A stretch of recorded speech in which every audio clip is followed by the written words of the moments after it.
Salut à tous et bienvenue dans ce pub du coin un petit peu différente d'habitude. Aujourd'hui on va se focaliser sur une seule entreprise, le géant de la SVOD, j'ai nommé Netflix. Et si le terme SVOD ne vous dit rien, c'est certainement parce que Netflix fait partie de ces marques dont les noms sont plus utilisés que les produits qu'ils désignent. La marque rejoint ainsi les sopalins qui ne sont qu'une marque d'essuie-tout, les frigidaires qui ne sont qu'une marque de réfrigérateur et plein d'autres encore. N'hésite pas à les lister en commentaire. Kleenex. En commentaire j'ai dit.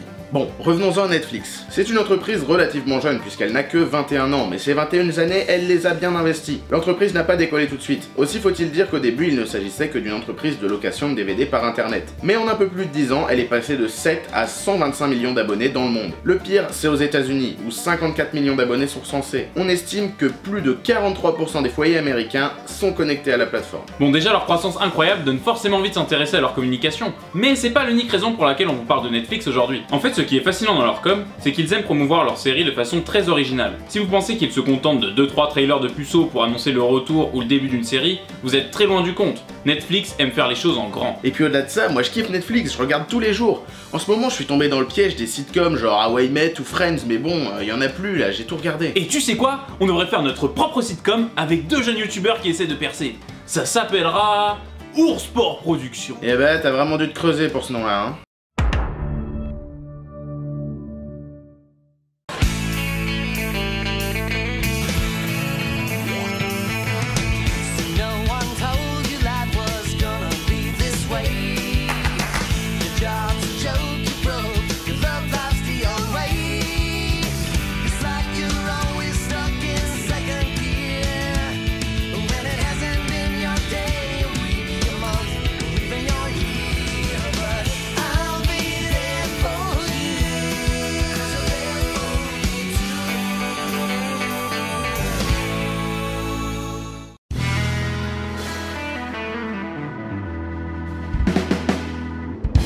Mec, c'est bon, t'es prêt pour le PDC sur Netflix là? Franchement, ouais, j'ai bien fait mes recherches, j'ai bossé toute la journée. Ouais, attends, je te coupe, qu'est-ce qu'il fout là lui? Bah, c'est Quentin.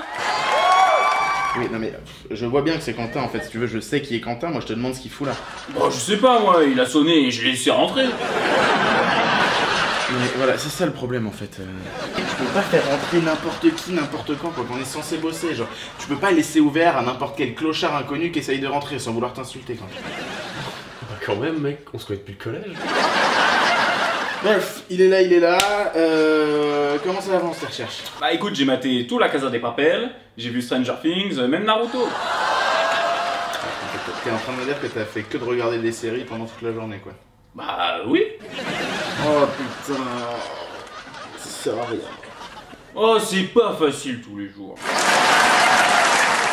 Bon, après ce magnifique extrait qui, j'en suis sûr, a donné à Netflix l'envie de nous signer pour 3 saisons, revenons-en à notre sujet. Comme on vous le disait, Netflix aime faire les choses en grand. Ce qu'il faut bien comprendre, c'est que Netflix a réussi à s'installer dans un marché de la création audiovisuelle déjà saturé. Entre le cinéma, la télé et les autres services sur internet, il fallait tirer son épingle du jeu. Et pour faire ça, la marque a décidé de prendre sa concurrence à contre-pied. Là où les autres séries essayent de maintenir un buzz autour d'elle pendant plusieurs semaines à coups d'épisodes hebdomadaires pendant quelques mois, Netflix sort tout d'un coup histoire de créer un gros buzz. Et ça a été une très bonne idée. Ça a même donné lieu à l'invention d'une nouvelle expression, le binge-watching. C'est-à-dire le fait de regarder toute une série ou une saison en un coup. On appelle aussi ça une série. Ou perdre sa vie sociale. Je me demande si des gens binge-watcheront notre série. Le binge-watching fait typiquement partie de la stratégie de Netflix qui est de faire beaucoup de bruit d'un coup. Quand une nouvelle saison ou série sort, le but de Netflix c'est que tout le monde parle d'un coup de l'événement. Et pour ça, les réseaux sociaux sont d'une grande aide. Et c'est là que le binge-watching intervient. Le fait de sortir tous les épisodes en même temps permet de garder le niveau d'intérêt des spectateurs très haut sur une courte période, et donc de créer une très grosse activité autour de leur série sur les réseaux pendant quelques jours, plutôt que d'en maintenir une petite plusieurs semaines. Bon, après vous vous doutez bien que Netflix ne se contente pas uniquement de gérer la sortie des épisodes. Les community managers accompagne aussi les sorties sur Facebook, Twitter et autres à coups de posts bien sentis.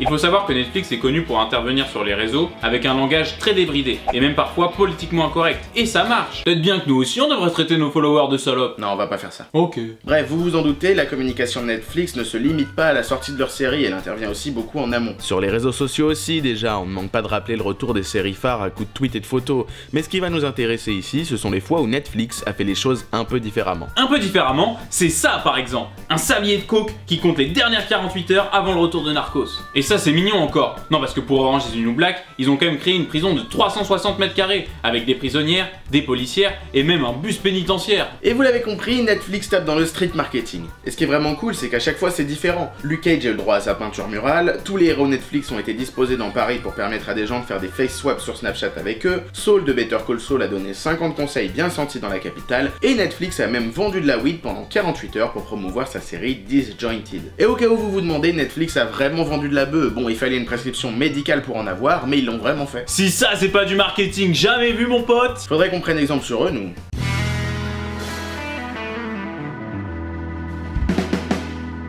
Mais en fait dis-moi pourquoi ça marche pas de regarder des séries? Bah ouais mec, Netflix font les séries. Bah ouais. Ouais, ok, alors fermez-la. Fermez-la parce que vous êtes beaucoup trop cons, en fait, pour donner votre avis. Non, bah c'est pas cool ça. Non, tu vas faire moi. Alors, en gros, moi ce que je veux faire, c'est un épisode sur les pubs Netflix. Sur les campagnes publicitaires Netflix. Pas sur les séries Netflix, c'est pub du coin, c'est pas série du coin, c'est débile. Oui bah justement en parlant de pub, ce serait pas mal qu'on en fasse déjà un peu pour nous, parce que je sais pas si t'as vu Quentin, mais là on perd des abonnés à tour de bras. Ouais,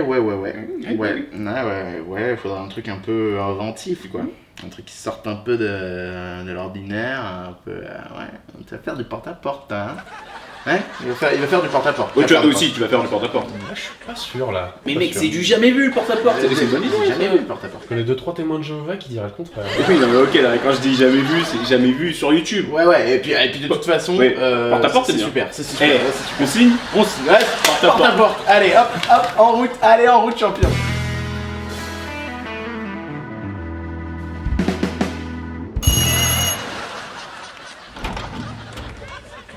Bonjour. Est-ce que vous aurez 2 minutes à m'accorder pour vous parler de Lourd Sport Production? Ouais, c'est quoi? C'est une chaîne YouTube. Ouais, ils font quoi sur YouTube? Vous savez, YouTube, des youtubeurs, c'est assez frais, c'est informatif, c'est interactif sur les YouTube. Ouais.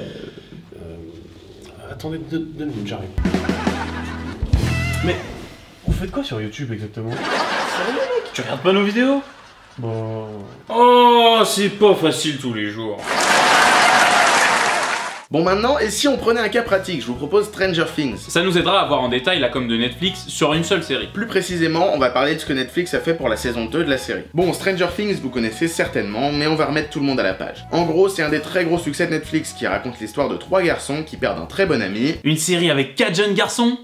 Heureusement qu'il n'y a pas Kevin Spacey dans celle-là, hein. Et qui font tout pour le retrouver avec l'aide d'une petite fille dotée de pouvoirs étranges. Bon, je sais, ça manque de détails, mais ça fera l'affaire. Ce qui est très pratique pour Netflix, c'est que cette série a un univers très fort. Elle se passe dans les années 80 et fait très fortement ressentir aux spectateurs une grande dose de nostalgie rétro qui passe par les décors, les accessoires, les costumes, les musiques, etc. Pour Julien et moi, ça nous rend nostalgique d'une époque qu'on n'a même pas connue. C'est pas mal quand même. Toujours est-il que cet univers fort permet à Netflix de créer plein de pubs, de produits et de campagnes autour de Stranger Things. Comme ce partenariat avec Reebok pour créer une chaussure aux couleurs de la saga Ghostbusters. Un partenariat très bien pensé, puisque les films et la marque de chaussures étaient à leurs apogées dans les années 80. Bon, ça c'était très inventif, mais au début on vous a promis du très grand et on va vous le livrer. Certains d'entre vous ont d'ailleurs pu voir cette campagne de leurs propres yeux, puisqu'elle a eu lieu à Paris, gare Saint-Lazare, qu'ils ont complètement transformée. Une opération d'envergure qui a dû coûter un bras à Netflix, mais en tant que personne qui passait par Saint-Lazare tous les jours, je peux vous dire que ça faisait son petit effet. Et ne pensez pas que les Français sont les seuls à avoir eu l'honneur de voir leur station aux couleurs de la série.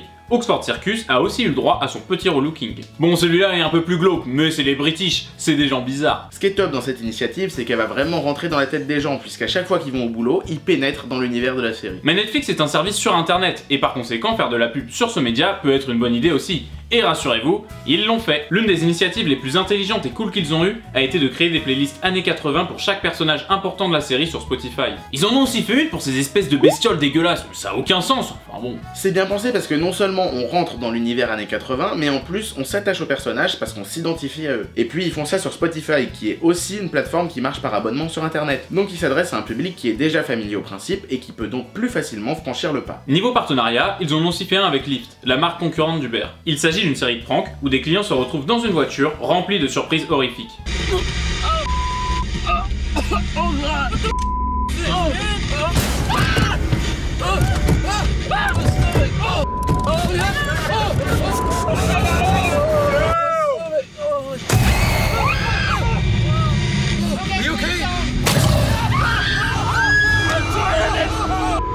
Bon après on va pas vous mentir, Netflix a aussi pris beaucoup d'initiatives qui ressemblent à celles de leurs concurrents. On va pas trop détailler, mais ils font par exemple de plus en plus de projets avec des stars. On peut parler de Natalie Portman, Will Smith ou Neil Patrick Harris par exemple. Ils font aussi de plus en plus de films, dont Okja qui a même été sélectionné au Festival de Cannes, et ils se sont même mis à l'animation japonaise. Et quand on y pense, le fait d'investir dans des séries originales, des films ou des dessins animés, c'est aussi se faire de la pub pour son site de streaming. Si vous voulez tout savoir, Netflix réinvestit même 55% de ses profits dans la publication et le développement de contenu. Mais bon, là on commence à toucher à l'économie et c'est pas vraiment notre domaine. C'est pour ça qu'on va vous laisser ici.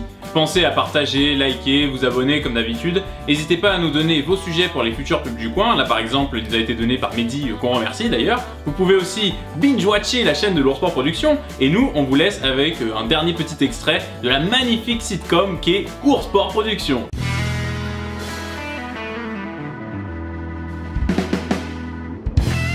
Attends mais je comprends pas, pourquoi tu regardes pas nos vidéos mec? Bah je me sens pas hyper concerné. Mais comment tu veux pas te sentir concerné? T'apparais tout le temps dedans. Eh je sais, mais je suis abonné à plein de chaînes, je peux pas tout regarder. Mais nous on est tes potes. C'est peut-être pas assez à Guicheur. Guicheur. Bah entre pub du coin Netflix et je prends que ma copine en lui faisant croire que je me suicide, je vais vite fait assez loin. D'accord, mais tes vidéos c'est de la merde, c'est des fakes, c'est tout le temps la même chose. Nous, je sais pas, on travaille nos vidéos, il y a de la recherche, il y a de la... Mais c'est peut-être le problème, c'est trop recherché. Parfois t'as juste envie d'être devant David Lafarge et 2 boosters Pokémon, rien de plus. Non mais je comprends, mais... on est encore loin du big buzz. C'est pas facile tous les jours.